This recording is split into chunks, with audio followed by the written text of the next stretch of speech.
So good morning everyone, सुप्रभात, नमस्ते। मैं अतुल लाठिया और हम शुरुआत करते हैं वापस थैंक्स गिविंग ने स्नेक रिहैब फाउंडेशन के खर्चे मैडम से, जो कि उन्होंने, हर्षाली मैडम ने एक इनिशिएटिव लिया लोगों को एक ऐसा प्लेटफॉर्म पे लाने के लिए जहां पर सोच के ऊपर काम होगा।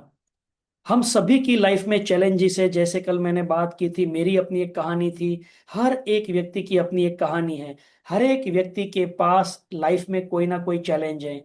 आपकी कहानी मैंने कल हर्षाली मैडम के साथ में 1.5 घंटे हम लोग ने मीटिंग की, और आप लोगों के चैलेंजेस, और मैंने आप लोगों के जो लाइफ में होने वाले जो एक भावनात्मक चेंजेस को मैंने महसूस किया। मुझे बड़ी खुशी हो रही है कि आप लोगों के अंदर बहुत धैर्य और सहनशीलता है।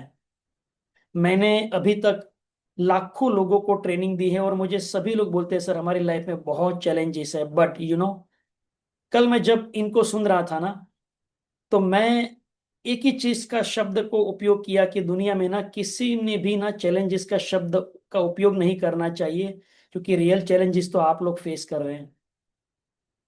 मैं बहुत बार अपने इमोशंस को रोक पाया कि मैं उनको सुन पाऊं कि जो तकलीफ और जो आप मेंटल पेन से गुजर रहे हैं वो रियली वो है। और दुनिया में लोग जो रो रहे हैं, सर हमारा ये चैलेंजेस है, वो चैलेंजेस है, वो इतना छोटा है, इतना मतलब बाहर की दुनिया में उनको एक बच्चा थोड़ा बहुत पढ़ नहीं रहा है तो उनको चैलेंजेस नजर आ रही है। जबकि आपको तो बच्चा पूरे दिन कुछ भी मतलब कर रहा है, वो सही नहीं कर रहा है, वो चैलेंजेस है। किसी किसी को एक चैलेंजेस है कि बच्चा एक बार 5-7 साल का हो जाए तो बस उसके बाद में हम फ्री हो जाए, थोड़ा अपना आप कर ले, लेकिन आपकी चैलेंजेस बहुत ज्यादा है। बट फिर भी salute to you, hats off you, कि आप लोगों में वो धैर्य, वो सहनशीलता जो है, जिसकी वजह से आज आप उनको बड़ा कर रहे हैं। तो हमारा लाइफ में चैलेंजेस तो है, किसी को कोई ना कोई चैलेंजेस होती है। May be physical, mental, wealth की चैलेंजेस होती है, हेल्थ की होती है, रिलेशन की होती है। तो हम आज के प्रोग्राम से या आज के सीरीज से जो हमारे पूरे 21 दिन चलने वाली है, उसमें हम क्या एक्सपेक्टेशन करेंगे, क्या सीखेंगे। तो मेरा ये मानना है, मैंने बरसों से जब अपनी लाइफ में देखा कि मैं मेरे पिता की अचानक मृत्यु के मतलब होने से एक 18 साल की उम्र में मैं बेसहारा हो गया, और मैंने अपने अमीरी को खो दिया। मेरी माँ की हालत बहुत खराब हो गई, और हमारे परिवार में दूसरा कोई नहीं था कि हमारे टेक केयर करे, और हम अमीरी से गरीबी की ओर आए।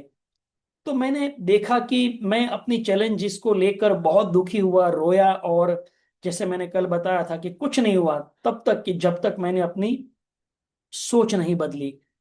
तो मैं जिंदगी से क्या सीखा? मैं जिंदगी से ये सीखा कि हमारी लाइफ में या किसी के भी लाइफ में हमारे पास कुछ गिनी चुनी अच्छी चीजें और गिनी चुनी चैलेंजेस साथ में स्टॉक में आती है पैदा होते वक्त ही। मानो कि एक पैकेज है, जैसे अब बच्चा पैदा होता है तो माँ और बाप एक पैकेज के रूप में उनको मिलते हैं। उसी तरह से हमारी लाइफ में चैलेंजेस आती है। तो कोई भी चैलेंजेस है ना हमारी लाइफ में 3 प्रकार से आती है। पहली चैलेंजेस आती है जो हमारे कर्मों के हिसाब से आती है, जिसे कंडीशन कहते हैं, यू कैन नॉट चेंज। दूसरी चैलेंजेस आती है हमारी लाइफस्टाइल से, जिसको हम और पैदा करते हैं उस चैलेंजेस के साथ में बड़ा करने में। और तीसरी चैलेंजेस आती है कि जब हम सीखते नहीं हैं, हम अपने आप को चेंज नहीं करते, और उस चैलेंजेस के अलावा बाहर की और भी चैलेंजेस को पैदा करते हैं। अब नंबर 1 चैलेंजेस कंडीशन, जो हमारे हाथ में नहीं है। मेरे पिता की मृत्यु, या आपके घर में कोई ऐसा बेटा या बेटी जिनका कोई मेंटल हेल्थ को इफेक्ट हुआ, कोई भी कारण से, वो हमारे हाथ में शायद नहीं था। बट सेकंड, हमारी लाइफस्टाइल, हमारे पुराने जो रीति रिवाज थे, या पुरानी जो हमारी सोच थी, या जीवन के तरीके थे, और आज हमारे जीवन के तरीके क्या हैं, ये तो हमारे हाथ में है। और तीसरा और सबसे इंपॉर्टेंट चीज जो ये दोनों पर भारी पड़ता है, आप इस परिस्थिति में फिर भी खुश और सुखी रह सकते हैं, और आप सब कुछ होते हुए भी दुखी रह सकते हैं। And that is called choice. और यहां से मेरे जिंदगी ने मुझे एक नया विचार दिया। मेरे पिता की मृत्यु, या मेरे बचपन में मेरी पढ़ाई छूट जाना, या मेरी माँ का अकेला हो जाना, और मेरे बिजनेस का बंद हो जाना, ये सब कुछ लॉसेस थे। लेकिन मैंने जब 2008 में 14-15 साल इस तकलीफ में गुजरने के बाद में ये सीखा कि ये सब तो होता है सबके साथ, बट हमारी चॉइस क्या है इस परिस्थिति को स्वीकारने की या इसके विरोध करने की। यहां से हमारे सुख और दुख की शुरुआत होती है। एंड इसी चॉइस को कहा जाता है attitude. And attitude is everything.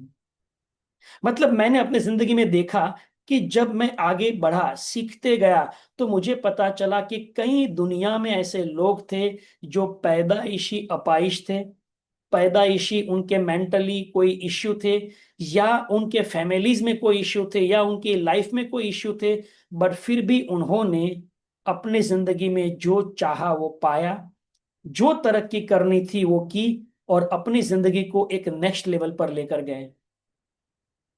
ऐसा नहीं है कि जिंदगी बचपन से कोई किसी की बुरी हो। किसी किसी की अच्छी होती है, मिड में खराब होती है, और किसी किसी की बचपन में अच्छी है, मिड में अच्छी है, लेकिन अंत में खराब होती है। चैलेंजेस का कोई टाइम टेबल नहीं है। ये कोई मूर्खत देखकर, जाति धर्म देखकर नहीं आती। ये परिवर्तन है। ये कहाँ से भी आ सकता है। ये हमारे परिवार में, हमारे आसपास के समाज में कहीं से भी आ सकता है।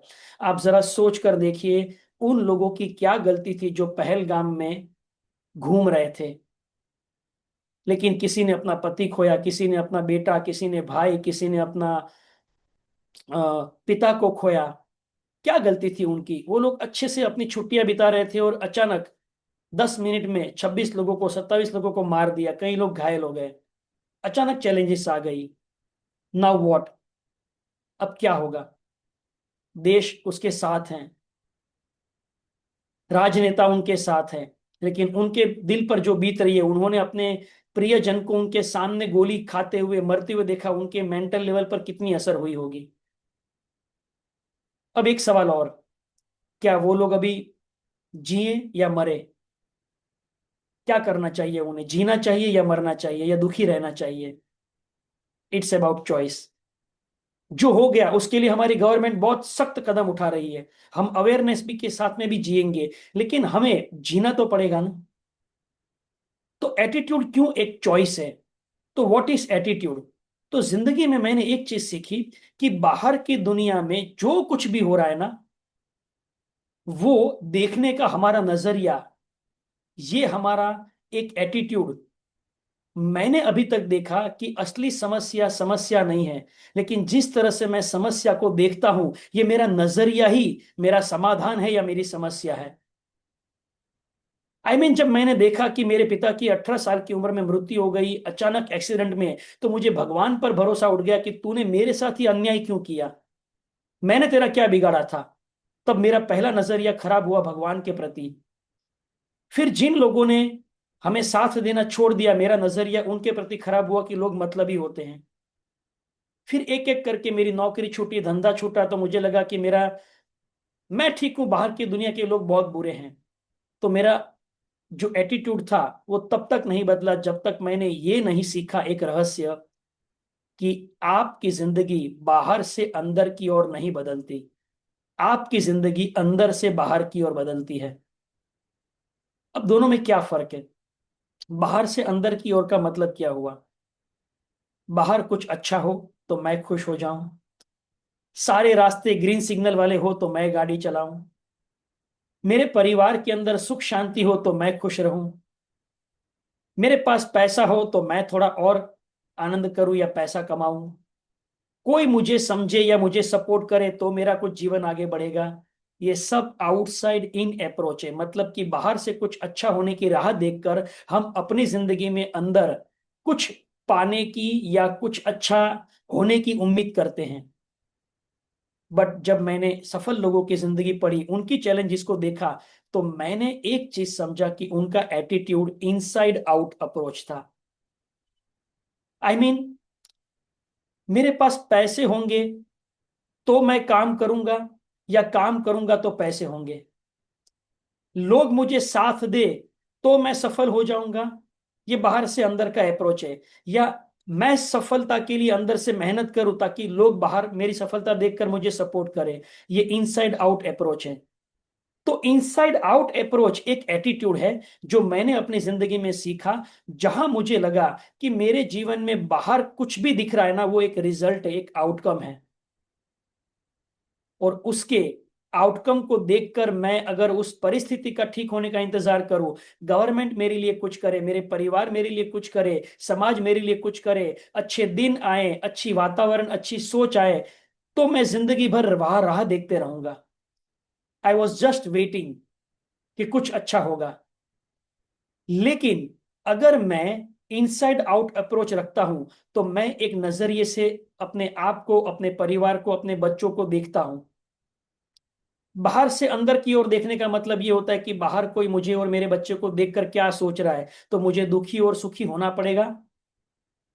अंदर से बाहर का अप्रोच ये कहता है कि मैं और मेरे बच्चे, मेरे परिवार जैसे भी हैं, हम हर एक जगह पर जा सकते हैं, घूम सकते हैं। हम अपनी खुशी अपने साथ में लेकर चलते हैं। हमें कोई गिला शिकवा नहीं है, क्योंकि हम जैसे भी हैं अपने आप को स्वीकारते हैं।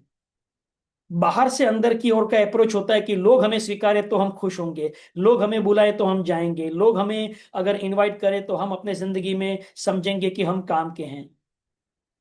तो मैंने एक चीज देखी माय डियर फ्रेंड्स, बाहर से अंदर की ओर हमेशा दुख और तकलीफ भरी पड़ी है, लेकिन अंदर से बाहर की ओर पॉसिबिलिटीज हैं। मैं आपको एक वीडियो दिखाना चाहता हूं।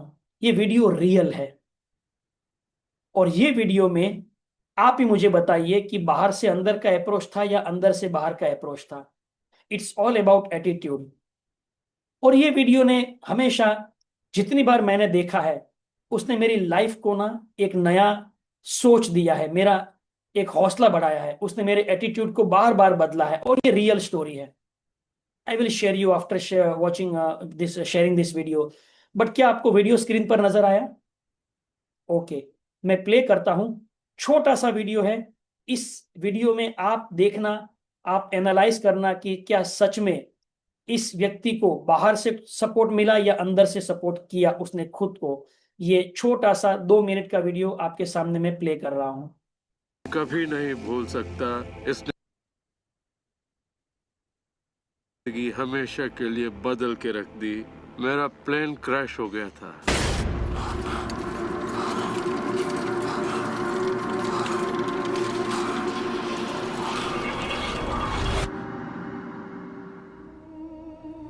मुझे लकवे की हालत में अस्पताल लाया गया। मेरी रीढ़ की हड्डी कुचल गई थी। मेरे पहले और दूसरे सर्वाइकल वर्टिब्रे टूट चुके थे। मेरी निगलने की शक्ति नष्ट हो गई थी। मैं न खा सकता था, न पी सकता था। मेरे फेफड़े नष्ट हो गए थे, तो मैं सांस नहीं ले पाता था। मैं सिर्फ पलकें झपका सकता था। डॉक्टरों ने कह दिया था कि मैं जिंदगी भर बेजान सा रहूंगा, बस पलकें ही झपका सकूंगा।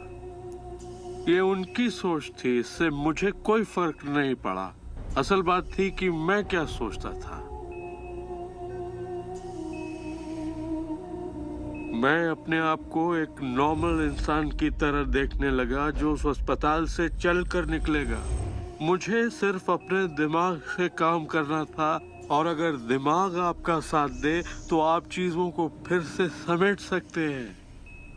उन्होंने कहा मेरे फेफड़े बेकार हो चुके हैं और मैं फिर कभी खुद सांस नहीं ले पाऊंगा।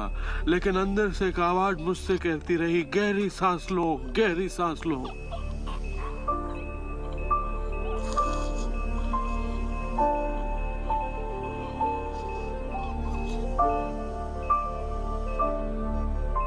आखिरकार मैं खुद सांस लेने के काबिल हो गया। वो समझ नहीं पाए कि ये कैसे हुआ। मैंने अपने दिमाग में किसी ऐसी बात को नहीं आने दिया जो मेरे लक्ष्य और मेरे संकल्प को मुझसे अलग करती।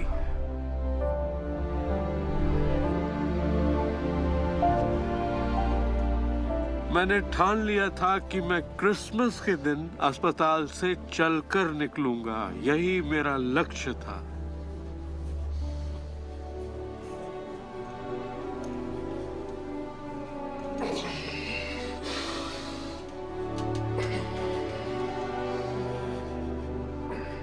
8 महीने बाद मैं खुद अपने 2 पैरों पर चलकर अस्पताल से बाहर निकला। उन्होंने कहा था ये नामुमकिन है। वो दिन मैं कभी नहीं भूलूंगा। वो लोग क्या आप, ये तो रिकॉर्डिंग था, एक शूटिंग था, लेकिन क्या आप असली उस इंसान से मिलना चाहेंगे? उनके कुछ शब्द हैं जो आपको हमेशा याद रखने हैं। जो इस वक्त इस प्रोग्राम को देख रहे हैं और जो किसी तकलीफ में हैं, अगर मुझे उनको अपनी जिंदगी का सार बताना हो और अगर मुझे उनकी जिंदगी का सार बताना हो तो मैं 7 शब्दों में कहूंगा, इंसान वही बनता है जो वो सोचता है। इस इंसान का नाम है मॉरिस गुडमैन, मिरेकल मैन। ये मॉरिस गुडमैन के बारे में आप गूगल में सर्च करना। ये एक बहुत बड़ा बिजनेसमैन था। उनका प्लेन क्रैश हो जाता है। प्लेन क्रैश होने के बाद में इतनी बुरी तरह से इनके बॉडी पार्ट्स डैमेज होते हैं कि क्या काम कर रहा है उसका लिस्ट बन सकता है, बाकी क्या काम नहीं करता उसका लिस्ट नहीं बन सकता, इतने पार्ट डैमेज होते हैं। आउटसाइड इन अप्रोच ये था कि डॉक्टर ने बोल दिया था कि तुम्हारी कंडीशन को देखते हुए तुम जिंदा तो रहोगे ही नहीं। अगर जिंदा रहे तो भी तुम्हारे कुछ बॉडी पार्ट्स परमानेंट डैमेज रहेंगे, तुम बेजान से रहोगे, यानी कि कोमा में रहोगे। बट मॉरिस गुडमैन बोलते हैं कि वो आउटसाइड इन अप्रोच को मैंने नहीं स्वीकारा। ये उनका कहना था। सवाल यह है कि मैं क्या सोच रहा हूं। और उसने एक बात अच्छी कही कि जब दिमाग आपका साथ दे, आप दिमाग के अंदर बातचीत अपने आप के साथ सही करो, तो आप चीजों को बदल सकते हैं।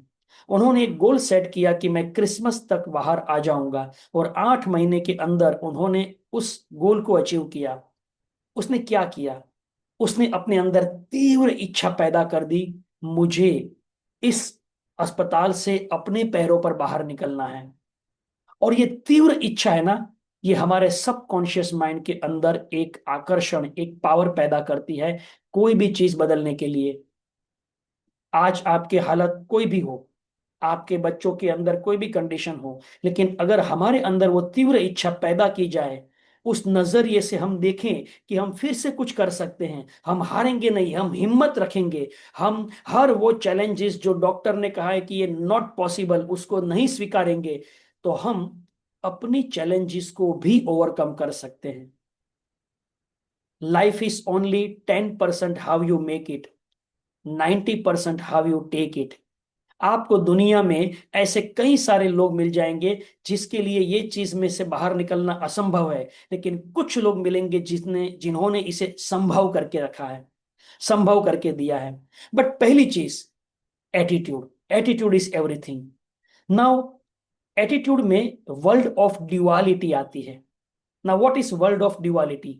वर्ल्ड ऑफ ड्युअलिटी कहती है कि कोई भी एक चीज का इक्वल एंड अपोजिट है। लेट्स से धरती है, यानी कि जमीन, तो ऊपर आसमान है। लेफ्ट है तो राइट है। गरीब है तो अमीर है। तंदुरुस्ती है तो बीमारी है। अच्छे हैं तो बुरे हैं। तीखा है तो मीठा है। गर्म है तो ठंडा है। दायां है तो बायां है। तो वर्ल्ड ऑफ ड्युअलिटी का मतलब यह हुआ कि नहीं हो सकता तो हो भी सकता है। वर्ल्ड ऑफ ड्युअलिटी का मतलब यह हुआ असंभव है तो संभव भी है। नाउ, अब वर्ल्ड ऑफ ड्युअलिटी मतलब कि रात है तो दिन भी है, अच्छा है तो बुरा भी है, अमीर है तो गरीब भी है, बीमारी है तो इलाज भी है। अब एटीट्यूड का मतलब है आप क्या देखते हो। क्या आप अपने बच्चों का, अपने इस जीवन का कंप्लेंट करते हो, या आप एटीट्यूड को इस नजर से देखते हो कि ऊपर वाले ने 2 जीव को मेरे पास भेजे हैं उनकी सेवा के लिए, इनके कर्म मेरे द्वारा इनके बंधन छूटेंगे। क्या आप ये सोचते हैं कि हम एक ऐसे पेरेंट्स हैं कि जिन्होंने एक स्पेशल चाइल्ड को डेवलप करने का एक संकल्प किया है, और हम समाज को दिखाएंगे कि आप अपने बच्चों के नॉर्मल होने की वजह से भी दुखी और परेशान हैं, जबकि हम अपने एबनॉर्मल बच्चों के साथ भी खुशी खुशी जिंदगी जी सकते हैं? It's a choice. दुखी होना एक चुनाव है, and life is full of choice. Stephen Hawking, कौन नहीं जानता, द ग्रेटेस्ट साइंटिस्ट, जब तक वो थे उन्होंने अपने दिमाग से काम लिया, बाकी कोई भी चीज उसकी काम करती नहीं थी। दिमाग भी इतना काम नहीं करता था, क्योंकि वो करता तो उनके बॉडी हाथ पैर सब चलते, बट फिर भी उसने कुछ ऐसे आविष्कार किए सोच के द्वारा। सो मेरा ये मानना है कि you can change your life, you can change your entire happiness. आप अपनी जिंदगी में फिर से एक खुशी, एक हैप्पीनेस का माहौल क्रिएट कर सकते हैं। So my job is to give you direction how to think better. मैंने जिंदगी में एक चीज देखी है, हम लोगों को बदल नहीं सकते, लेकिन हम उनकी सोच को बदलने में उनकी मदद कर सकते हैं, और सोच बदला तो जीवन बदला। आप गूगल पे ये मॉरिस गुडमैन को सर्च करिएगा। इसको मिरेकल मैन क्यों नाम दिया गया? क्योंकि उन्होंने वो कर दिखाया जो चमत्कार से कम नहीं था, मेडिकल साइंस या नॉर्मल थिंकिंग में ये इम्पॉसिबल था। तो उसने पॉसिबल क्यों किया? ये मन की शक्ति है। और अगर हम चाहें तो अपने पेरेंट्स के साथ, मतलब आप पेरेंट्स हैं तो अपने बच्चों के साथ एक नई जिंदगी, एक उम्मीद भरी जिंदगी और एक चैलेंज ले सकते हैं कि हम इसे ठीक करेंगे, हम इसे बेहतर बनाएंगे। कोशिश करनी पड़ेगी, मेहनत करनी पड़ेगी, बट रिजल्ट आएगा। और दूसरों के जीवन में कितनी उम्मीदें आएगी। मुझे डॉक्टर ने कहा था कि तुम्हारे पास जिंदगी भर डिप्रेशन रहेगा, तुम इतने नेगेटिव हो चुके हो कि तुम कुछ नहीं कर पाओगे, तुम्हारे 2 बार ब्रेन स्ट्रोक आने से दिमाग के कुछ पार्ट कमजोर हो गए हैं। ये डॉक्टर का कहना था। मैंने अपने आप को डेवलप करना शुरू किया, मेंटल टेक्निक से, फिजिकल टेक्निक से मैंने अपने आप को स्ट्रॉन्ग किया। और मैं 2008 से 2012 तक, यानी कि 34 साल की उम्र में ठीक हो गया पूरी तरह से मेंटली। हर नेगेटिव विचार को अपने जिंदगी से निकालने के लिए क्या करना चाहिए, मैंने उन सारी चीजों को सीखा। और मैंने एक संकल्प किया कि कई सारे मेरे जैसे लोग होंगे जो डिप्रेशन में, स्ट्रेस में अपनी जिंदगी को जी रहे हैं, उनको कैसे बाहर निकाले। और यही मेरा इनिशिएटिव था। हमारा समय हो चुका है 8:10। 20 मिनट कहाँ बीत गए पता भी नहीं चला। लेकिन आप लोगों के एक्टिव पार्टिसिपेशन, आप लोगों की क्यूरियोसिटी के लिए मैं बहुत बहुत धन्यवाद देता हूं, क्योंकि एज अ स्पेशल पेरेंट्स आपने टाइम निकाला, आपने सवेरे का समय को चुना। इसके लिए आपका बहुत बहुत शुक्रिया। हम इसे शनिवार तक चलाएंगे, संडे को छुट्टी लेंगे, फिर मंडे से शनिवार तक चलाएंगे। ऐसे 21 सेशन होंगे 20-20 मिनट के, जिसमें मैं आपको मेंटली स्ट्रांग कैसे होना, और अपने मन की शक्ति को कैसे बढ़ाना, और अपने बच्चों को भी कैसे मेंटली ठीक करना, उनकी कुछ पावरफुल टूल्स एंड टेक्निक बताऊंगा। बस एक ही नम्र विनंती होगी, आपको अच्छा लगे तो आप जरूर आप अपने ग्रुप में, अपने टीम में इसे शेयर करिएगा। हमारा मकसद है कि हम तो खुश रहें, लेकिन आइए और भी लोगों को हम हैप्पी करें, उनको भी खुशियां दें, और ये बांटने से बढ़ती है, यही मेरा प्रयास है। अगेन आप लोगों का बहुत बहुत शुक्रिया। स्निक रिहैब फाउंडेशन के हर्षाली मैडम का भी बहुत बहुत शुक्रिया, जिन्होंने ये मेहनत किया, आप लोगों के साथ मुझे कनेक्ट करवाया। और आपको कुछ सवाल हैं तो एक आधा मिनट मैं आपके सवाल के जवाब दे सकता हूँ।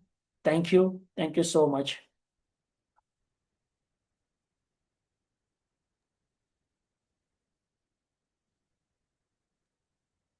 Yes, you can unmute yourself. आप अनम्यूट करके बात कर सकते हैं क्विकली अगर सर कुछ। वो पॉजिटिव एटीट्यूड कहाँ से लाएं? यही तो हमारा ट्रेनिंग में हम सीखने वाले हैं ना, 21 दिनों में। यही तो मैं धीरे धीरे हर चीज आपको सिखाऊंगा। Okay sir, thank you sir. Thank you. Sometimes this yes, happiness your depends upon your child's achievement and what your child can do. And sometimes over expectation makes you sometimes unhappy. या देखिए, So what expectation, we can do that. expectation in any area can give you only regrets and sorrow. Even from normal person you cannot expect all the time to behave good, to behave better. And achievement is the excellence by humans practice, and it can be achieved anytime. Main life problem is when you give up, when you say I can't do any more, that is the part to be worried about. And this is also attitude, that you are enjoying the process or you are just focusing on the result and not doing great efforts.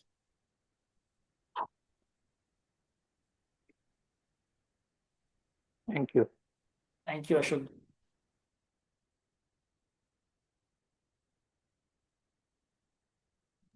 और कोई बात करना चाहे? नहीं है? नहीं, खुल के बात कर सकते हैं, इतना बहुत वो करने की, कुछ भी एकदम कोई भी सवाल हो तो कोई यहाँ पे कोई जज करने वाला नहीं है। We are in the same boat. So कुछ भी लगता है एकदम छोटे से छोटा तो भी वेलकम है। इवन आपको ऐसा लगता है कि सर सवाल जवाब करने हैं तो आप अपना रिकॉर्डिंग बंद करें, तो we can stop recording also, right? Don't worry, your privacy, your